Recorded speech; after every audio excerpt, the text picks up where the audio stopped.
Welcome to the bonus episode for 410 of Conversation Street, the Coronation Street podcast about Coronation Street with me, Gemma. We've been doing this for 8 years, and that's the best you can come up with for a tagline.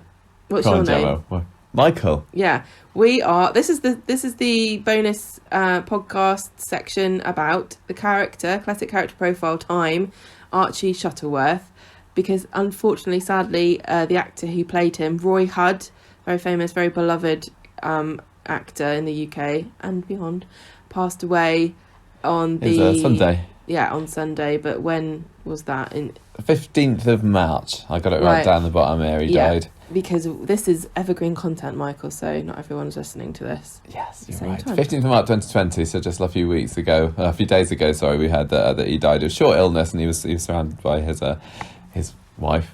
That means she's probably family. I think she might have been on his own. I don't know. We don't know the specifics. We're here to celebrate his work in Coronation Street as the character of Archie Shuttleworth, who I'm sure you'll agree, if you had the opportunity to see him in action, was very good fun. He was really brilliant character. And Roy Hudd, excellent. Loved him.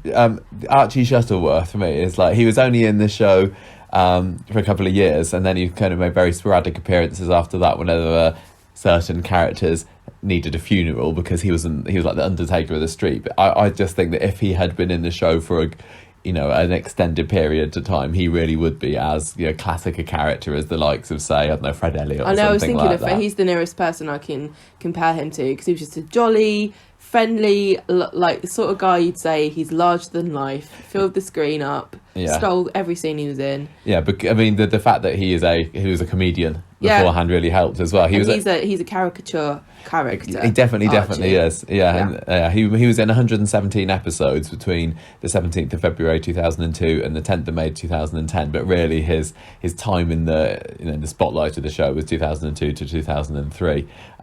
Really. I can only imagine of how different the show would have been if he'd been on it for a longer period of time. But at least we were able to watch him and enjoy him the time that he was there. Well, he was a very busy guy, wasn't he, Roy Hudd? Let's just quickly do a rundown of the character. You don't know who Ron Hudd was? Roy Hudd. Oh my God. You don't know who it is. Tragic. Right, so Archie Shuttleworth, this is the best character, eulogy ever. Died December 2018, according to show canon. Yes. He had a sister, Stella. He had a son. We don't know anything about him. First appeared 17th of February 2002. Last appeared on the 10th of May 2010. Was in 117 episodes, played by Roy Hudd, who was an entertainer in the UK for a long time. Very long career. When you think of a variety entertainer, he really did have it all, didn't he? Yes. He did stand-up comedy, he did radio, he did TV, stage, musical. He was a really sketch shows, dramas. Yeah. He did on the radio. He did the news headlines between 1971 and 2001. 30 years. He did this satire show about the news. Amazing. Debuted as a stand-up in 1957 at the Streatham Hill Theatre. He's done pantos. He was Fagin in Oliver at the West End. He's done music hall stuff. He was the president of the British Music Hall Society. I mean, what a legend. All-round entertainer, variety star extraordinaire. Yes, of the traditional British variety. Yeah, absolutely. And it really brought all of his talents and love of the craft to the character of Archie, and for which we are incredibly grateful to him. So when they first brought him in, it was all around the same time as the Richard Hillman story, but he had a couple of bits away from that first, because he first came into it as Blanche's boyfriend, Blanche being Deirdre's cantankerous mum, of course, who was a very, very cold-hearted woman, proper battle axe, wasn't she? But he saw the good in her. I think she's not cold-hearted. I think she was just sarcastic. Okay, and as a sarcastic woman myself, I feel that sometimes people might misinterpret me, because I do have a big heart underneath all this ice cold queen exterior, but I just would never let my feelings get in the way of a sarcastic joke. I'll just wait another 50 years or so and you're going to be the new Blanche. I will be, but the trouble is, the sad fact of the matter is, I'm not going to have any family to be cantankerous too. No, but you might find a nice understanding Undertaker. I might find myself a sexy boyfriend. Yeah. Well, he'd taken a shine to Blanche's sense of humour, and early on in his time on the show, they went on a trip to Blackpool together, and they stayed in his caravan. Ooh. Wow. And there was also a bit early on in his... Tell you what, you're laughing, but I would love to stay in a caravan right now. I need a break. Just lock myself away in a caravan for the rest of the world. Sounds bloody amazing. In Blackpool, awesome. Yeah, wherever. And there was also a bit where he's not the only... his stories to do with his undertaking weren't the only undertaking stuff that had been in Coronation Street as well, because back in, I'm going to say, the early 90s, Jack Duckworth masqueraded as although he got a job as an undertaker to try and get a bit of extra work on the side, because he was working as the salaman in the Rover's Return, and he was like a sneaky undertaker or pallbearer on the side, and he was like dodging away and then hiding from Alec Gilroy, which is all quite funny. And then he also offered his services as a pallbearer to Archie Shuttleworth as well, and Archie told him he'd think about it. So this is around about the time, I'm guessing, where Blanche's penchant for funerals really flourished, because that was one of her big things, wasn't it? Like, she was always there at the funerals. She was like Madame Guillotine, sort of enjoyed watching the craft of a good funeral. She enjoyed judging them as well, didn't she? She would always and taking notes for her own one as well. Mm-hmm. So she and some of the other old crumblies from the street went to one of Archie's funerals. Rita was also there, and she was told by Archie that she could be a professional mourner, apparently. Nice. Now, Blanche was a jealous woman, and when she caught Archie chatting to Audrey one time, she got super jealous of that. But it wasn't, at first at least, there wasn't a romantic interest there between Archie and Audrey. It was actually because he wanted to get her to do the hair of some of his clients, shall we say? Corpses. So Audrey was like, well, go on then. I can't remember whether she was... I think she thought it was a bit macabre to start with, but eventually she realised that money is money. Yeah, but she wanted to do it in secret. She didn't want her clients at the salon finding out about it. Now, Blanche got very suspicious about this and chucked water over Archie, but then when he revealed the truth, she forgave him. Make it sound like... forgave him. You make it sound like, like when children have toys which do inexplicable things when you do something to them. Like, I used to have a pony that you could pull the hair out of it to make its hair grow, and then to make the hair retract, you used to wind its neck up.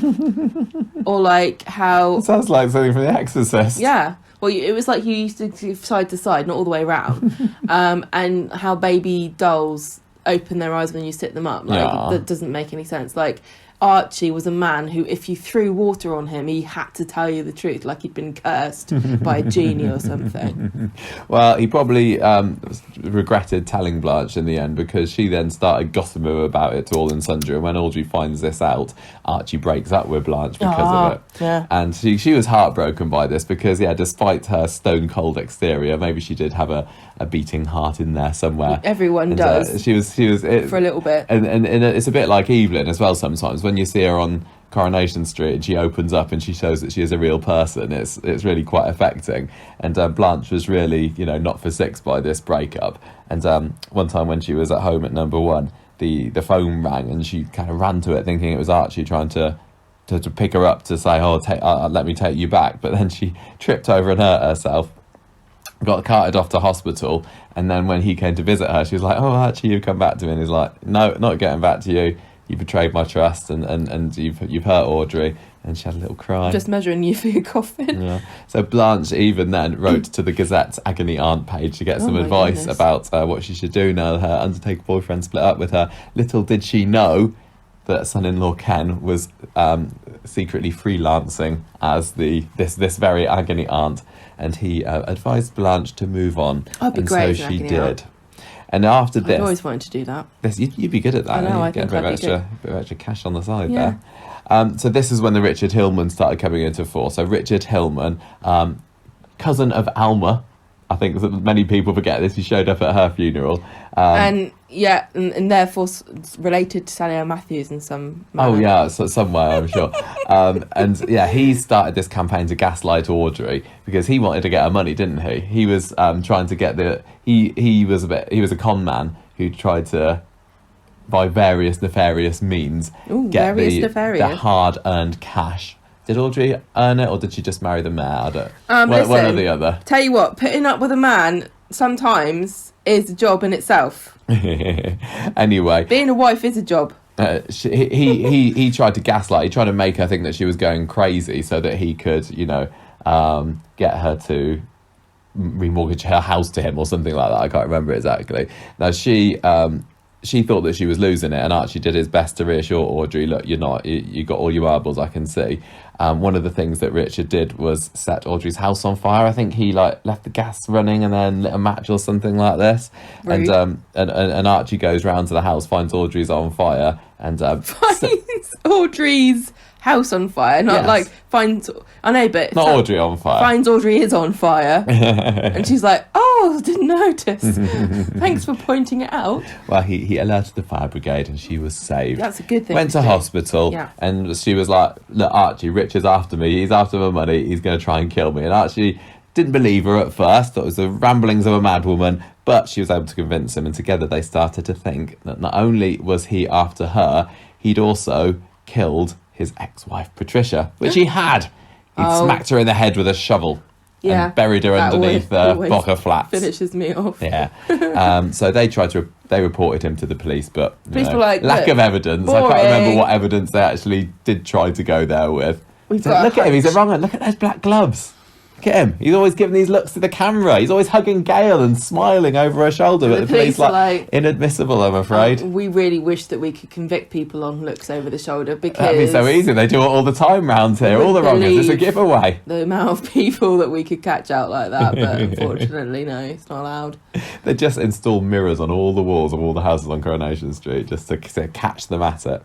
Anyway, together, Audrey and Archie sneak into Gail's house one night and discover that Richard has had Gail remortgage that house, and so they're starting to put even more damning evidence exactly together towards him. Gail catches them though and throws them out. Harsh. Yes. 2003. Audrey and Archie, what a great TV show spin-off that would have been. Audrey and Archie solve crimes together. They continue to look for evidence about Richard's dastardly doings, and she gets very hysterical about this and accuses Richard of murdering Maxine during the funeral. And you know what? itself. She went wrong. She wasn't wrong at all, but unfortunately, it did look like make her look even more mad. I can't remember when she did it. It was either when he didn't he have to go up there and he did a eulogy. I think he had to do the eulogy or something, and then that's when Audrey just kind of realised watching him. She either accused him during that, or like it was over the coffin or over the burial afterwards. I can't remember like that. There are so many opportunities to make a big scene during a funeral. But I don't know. They want you to do it. I don't know if any of those opportunities would lead people to think that you're not going nuts. You know, you can't make a scene like that at a funeral without people going, "Oh, crazy!" Grief has overcome her. So poor Archie has to calm her down. Yes. After Richard's death. Fast forward. Richard's dead in the canal. Richard Hillman dies, everybody. Archie conducts the funeral, and only he and Gail are there. Nice of him to do that. Yeah. Just making sure you're definitely in the ground, Richard, I guess. Yeah. And then he proposes to Audrey on her birthday. He takes her out to dinner, and she says, definitely maybe. She's a massive Oasis fan. Fred gets jealous. Audrey eventually says no, and she forces Archie to leave. Yeah, she realises, and I can't remember why, that Archie is not the man for her. He leaves the street heartbroken, and that was the end of his first and main stint in Coronation Street. But we did get to see him back a few more times, like I said earlier. Although before coming back to Coronation Street, Roy Hudd got an OBE for services to television, I guess, or entertainment. I can't remember what, but getting an OBE from the Queen, it doesn't really matter what you got it for, does it? I don't care. I'll take anything. If anyone's got a spare one going, put on the mantelpiece. I'll have it. Yeah. So 2006, he came back for Mike Baldwin's funeral. Now, at that time, Audrey was going out with Keith Appleyard, who was, was he related to one of the Mortons or something, or was he? You asking me? He was related to one of the people that lived in Number 6, anyway. Yeah. No, the Harrises. He was Angela Harris's dad, I think. Anyway, Keith starts to get jealous of Archie when Is that right? Audrey's going out with... Sorry, just reading my glad you're notes here, reading this everybody. and not me. Audrey's going out with Keith Appleyard at the time, who's jealous of Archie when Blanche introduces him as Audrey's boyfriend. Right, okay, just reading my notes and making sure what I said. So Blanche says to Keith, hey, look at this Undertaker over there. That's Audrey's boyfriend. And he's like, hang on a minute, I'm Audrey's boyfriend. So, yeah, things are a bit tense between them there. And Blanche, though, she's like, this is brilliant. I've got my chance to get my hooks back into Archie after 4 years apart. So she thinks her heart's all aflutter and tries to woo him, but sadly he's got eyes for someone else, and it ain't even Audrey, it's Rita.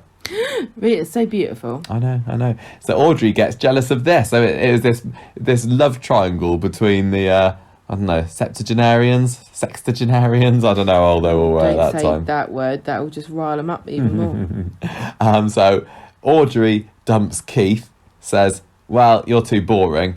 And again, she's not wrong there either. Keith Appleyard was a very boring character. Do you remember him, Gemma? No. I rest my case. You remember things that are super exciting. And Archie's like, tell you what, this is too much drama for me. I'm moving on. And then he comes back again later on in the year for Fred Elliott's funeral. He does Blanche's funeral in 2010. That's the last time we see him on the show. And I thought that was really a sweet touch and very, very appropriate to try and get the character back for Blanche's funeral, because obviously she would have wanted. It wasn't just us saying goodbye to Blanche, it was us saying goodbye to Maggie Jones as well, isn't it? Because she died the previous year. So that was, I'm sure, a very kind of surreal sort of moment for him, playing a character, doing the funeral of a character played by someone who's actually died and somebody who was probably quite close to while he was on the show. That was a nice moment, but that was the last that we saw of him, and almost the last that we heard of him until late 2018, when we find out that he's gone to that big graveyard in the sky. Okay. Is that what happens to undertakers? They get buried in the ground and then they rise out of their grave like, you know, a zombie. They punch through it and they're like, all right, what's his heaven like? Oh, there's a graveyard. That's a bit rubbish. And that would be really rubbish if you got to and it was just... Yeah. They always say, like, whenever you see ghost hunting shows and they always go to graveyards, everyone goes, oh, well, why would you haunt a graveyard? Maybe that's what heaven is like. And it's really a place where the angels or ghosts or whatever you want to call them, the spirits of undertakers, have to dig up people from their graves so that they can rise and then go through the pearly gates.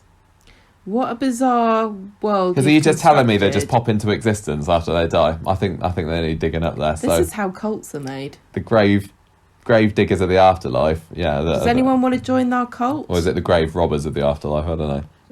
You can, if you want to join our cult, just go to Patreon. Anyway, so that was the end of Archie Shuttleworth, and he did continue to make many, many other TV appearances after leaving Coronation Street. For example, he was in an episode called The Midwife. He was in Midsummer Murders. He was in Holby, really. Benidorm, Broadchurch. All the big ones. Yeah, absolutely. Last year, even, he was an entertainer to the end. He was touring the UK last year in a production of A Woman of No Importance, which is a play by Oscar Wilde. Tell you who that isn't about. Me. And I think at the time as well, he was doing some interviews talking about Coronation Street as well, because throughout 2019, especially the first half of 2019, Archie's money was kind of a hot topic, wasn't it? Because he leaves Audrey this £80,000, which is then causes all kinds of ructions. It's stolen by Nick, and then that gets used by the barbers and everything like that. So it was nice that that Archie, not posthumously, prehumously, I don't know what the word is. I don't know what you're trying to say. He got another shout out, one last shout out, because he's the sort of character that almost could have been forgotten. Yeah. So it was lovely that before Roy passed away, we got to have our memories of Archie one last time, even though we didn't get to see him. I'd have loved it if we saw him, but if the plan was always to have killed him off, that'd have been tragic. Yeah. Seeing him die on screen. Yeah. So one of the things that he said, I think this was last year, this interview that I've got a snippet from in the Express. He said, I really thought I had a job for life, even though I came out of it and said, look, don't make me a permanent character, because I've got lots of things I want to do, not just playing one character for the rest of my career. because that's what they were planning to do. And I said no, because they wouldn't let you do anything else at that particular time. I said, I'm a comic. No, yeah, so he chose. The thing is, it looks to me like he wanted to act and do things when he wasn't performing in the show, and they said, no, you can't do anything else while you're in Corrie. You have to just be in Corrie. And being the obvious, desperate to entertain people at all times kind of guy that he was, that was not enough. No, I mean, just looking at his CV, his IMDb page, you can see that he was a busy guy. He wanted to do everything, all kinds of all-round entertainer. It's such a shame that Corrie was too short-sighted to allow him to do that, really. But it does seem like they wanted to keep him in the show, and I just imagine how different it would be. It's like getting a Premiership footballer and sticking him on the bench so no one else can have him, isn't it? I guess so.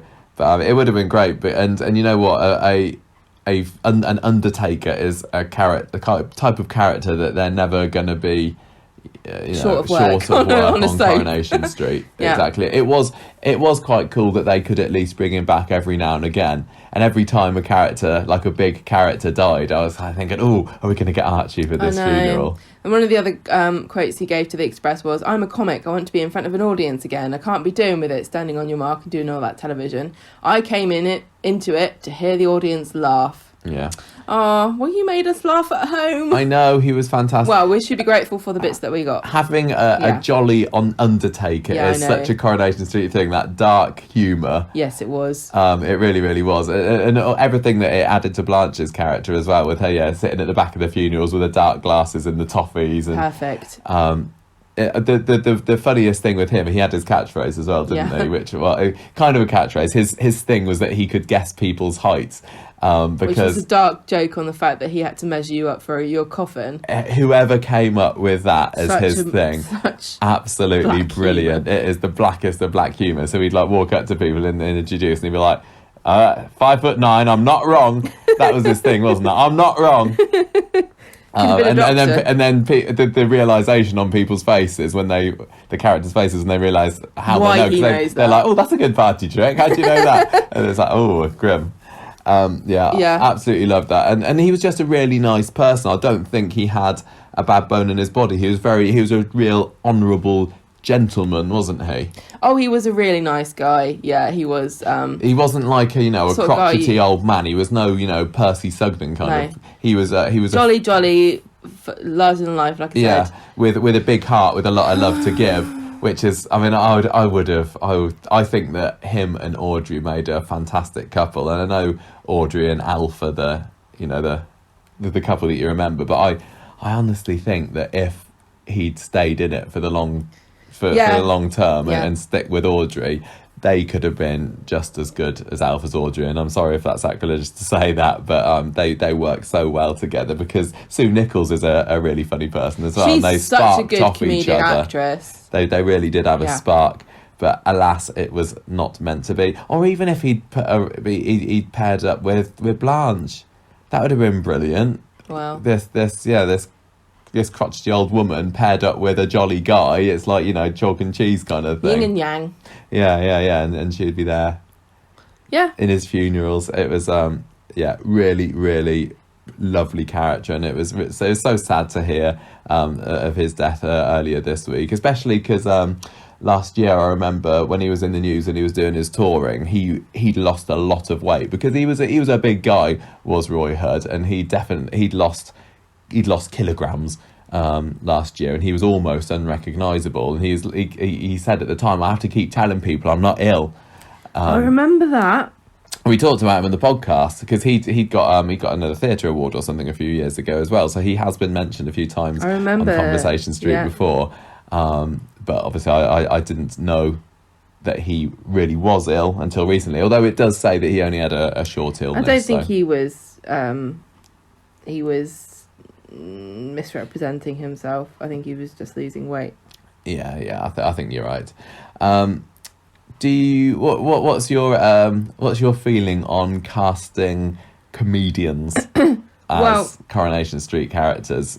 Because I think it can work. It can be a bit of a gamble, though, can't it? Sometimes it depends on whether they are introduced in a big fanfare to sort of say, look, everybody, look at this gift that we're giving you of this person who he's going to be so funny. Yeah, like, you'll love him, you'll laugh, and it's And I always feel like the character. I feel like if you cast a comedian to be in your show and you make a character for them, sometimes that can be a bit of a bad move. Like, the character should come first, really. Yeah.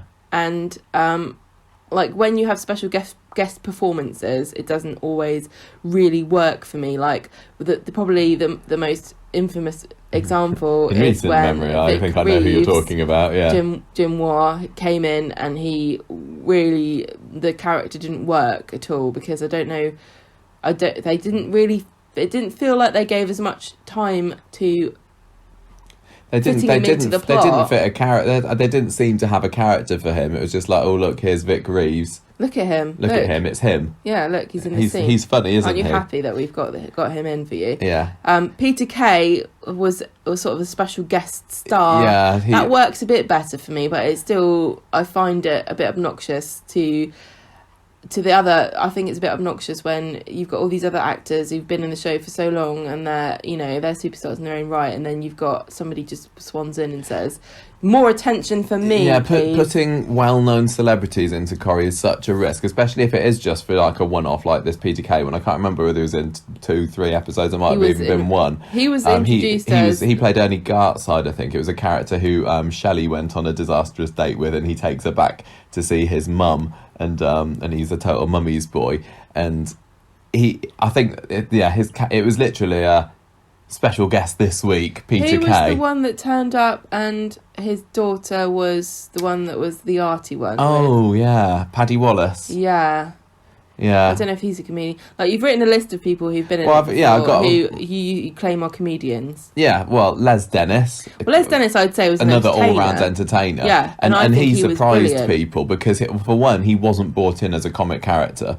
And that makes a difference as well. But he could do comedy when they needed to as part of it. But he surprised a lot of people, I think, by the quality of his dramatic acting. And not everybody agreed, not everyone thought it, which you find to have your own opinion. But Les Dennis as Michael Rodwell. The Conversation Street opinion of Les Dennis is that we didn't deserve him. Yeah, he was fantastic. Maureen Lipman, of course, we've had recently. Now, that's an example of a really fantastic choice. That is done right, yeah. And I think with the very best castings like this, you forget that they're who they are. Whereas if you think of like this Peter Kay, it's like, do you remember that time that Peter Kay was in Corrie? And that was Peter Kay. But I think that with Maureen Lipman, you forget it's Maureen Lipman. She's Evelyn.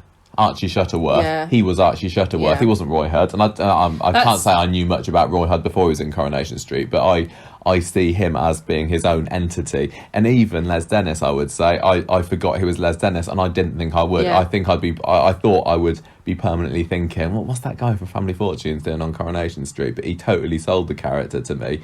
Another interesting along those lines was Craig Charles. Now, as a big Red Dwarf fan, I found it very surreal having one of the main characters from that as part of Coronation Street for a good, how long? 6, 7, 8 years? I can't remember. The weird thing about Craig Charles is that it was his first acting gig, wasn't it, Red Dwarf? Yeah, because he was a poet. And he really didn't do anything apart from that and Corrie.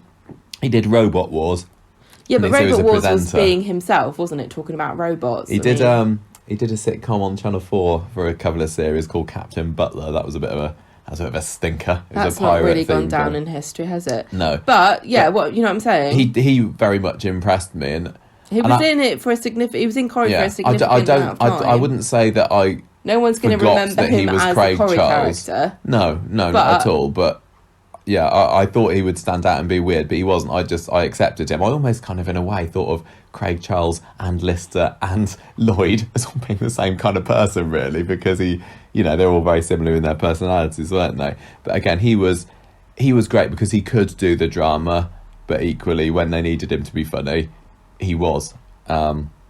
And then also, just as a bit of a classic throwback here, Bill Waddington, who played Percy Sugden. Now, I didn't realise until I did a little bit of research for this that he was actually a comedian before Coronation Street as well, which is fascinating to me because he is the classic example of a grumpy old man on Coronation Street, isn't he? The war hero who was famous for being able to cook gravy under shellfire or something. And but yeah, every mum in the country can do that. He was a cantankerous old man, but actually, yeah, Bill Waddington was a comedian, and just after World War II, he did lots of. He went on tour. He was the opening act for some big American stars doing comedy, and he also did some stand-up gigs on stage where he shared the bill with Jill Summers, who played Phyllis Pierce, who was the lady, the old lady who was always going after Percy. Purple Rinse. Yeah, so they had such fantastic chemistry together on Coronation Street, Bill and Phyllis, and it all stemmed from someone might call them sharing. Phyllis. They might do that'd be their shipping name. Yeah, that all stemmed from when they used to tread the boards. Those good old days. Yeah, I get a proper like Roy Hudd, a proper all-round entertainer, Bill Waddington, and Les Dennis, really.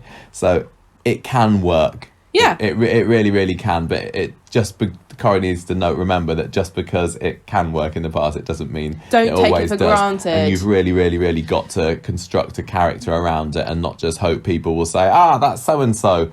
I love him. I'm sure they or knew, her. They're funny, yeah. Aren't they funny? And there is also the danger of accidentally making somebody into a comedian. Yeah. Yeah, like when you hire Sarah Harding. Don't think it's quite what they're going for with her there. I do like it as well when there's a lot of Coronation Street actors who aren't trained comedians that can also do comedy very, very well. I think comedy is an innate talent that people have, and appreciating comedy is also something that. Tell you who else did a little bit of comedy before getting a job on Coronation Street? Jenny McAlpine. Oh, that's right. I think in another life, Jenny could have gone on to be a stand-up comic as well. Oh, nice. A little factoid for you there, ladies and gentlemen. But anyway, that's Archie Shuttleworth. You've misused the word factoid because originally the meaning of the word factoid was a fact that wasn't true. I mean, fact. True facts. #. It's not a tiny fact. So, because really, there should be no such thing as an insignificant fact. I never thought we'd actually get around to doing Archie Shuttleworth as a classic character profile, because on Corriepedia, there's very little information about him there. That's a bit of a stub page that could do with a bit of an update. But on Wikipedia, all of my information this week. Anything you want to know. Wikipedia, and although he was not in the show for very long, he burned very, very brightly, and really does go down in my eyes as being one of the best comedic Coronation Street characters. The literal, they are there to be funny. And he was just so lovely, wasn't it? I do have a soft spot for the characters that are all round nice. And I know you can't just be nice a lot of the time because that means boring. But I guess maybe the fact that he wasn't in it so long meant that he didn't have a chance to be boring. Well, sometimes these stars burn so brightly in such a short amount of time, don't they? I do wonder what would Archie be like with Evelyn? Had they had the chance to share the screen together in Coronation Street, that could have been something very, very special. But alas, coulda, shoulda, woulda. Yeah, let's get some fan fiction on that. Yeah, Evelyn and Archie. Thank you for listening to this bonus extra thing. They're still getting used to it. It's just a character profile. Thank you for listening to this character profile, and enjoy the rest of your day. Indeed, if you get any other bits that you want to share about Archie Shuttleworth, if we've missed anything, or if you just want to say, yeah, he was great, wasn't he? Or if you want to say, no, it was rubbish. Don't send that in. But anything nice you want to say, send it to us, and we can read it on the show or whatever. Thank you for listening, everybody, and that's it. Don't forget, you can subscribe to us, review us, Conversation Street at Twitter, Facebook, /Snap. Yes. Thank you to everyone else subscribed to us on YouTube recently as well. I always get a little happy feeling when I get an email or a notification saying we've got a new subscriber. So thanks. Thanks if it is you. Right. Cheers. Bye.